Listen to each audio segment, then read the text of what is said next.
Peygamberimiz Aleyhissalatu vesselam aytdiya, bir gün uqimda yatiqam, ki ferişte menin ruhaniyetim turup alıp gittiler.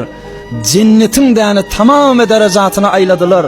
İçinde bolcuk adamlar bilen düşündürdüler. Ve sonra dowdahın içindeki adamlar ve tamamı azaplarını bana köközdüler. Şol aylanıp yaqam diye bir cehennemin bir yerini gördüm. Guya tamdır kemin, çörek pişirilýän tamdır kemin, etegi giň, üstü ağzı daracık. İçinde de bir zenanalar ve erkekler yalangıç. Fiha ricalun ve nisaun urat.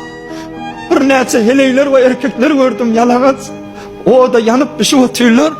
Şunun nani şol tamdırın şol odun içinden böyle yapışıp şol ağzına baryalar, çık bolup şu defesine baryalar. Etekten bir lavırdap ot vurup şu defede de yani bunları külük tepdil edip bunlar köz yağlık edip koyup hemmecinin aşağı oklayı.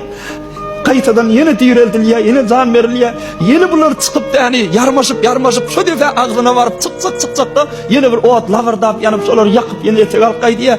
Şeydip yanıp durarları gördüm. Oğum soradım, ya Cibril, ya Doğanım, bular kim, ne günah bilen yeşeyle o da yanıp otuyorlar dedim.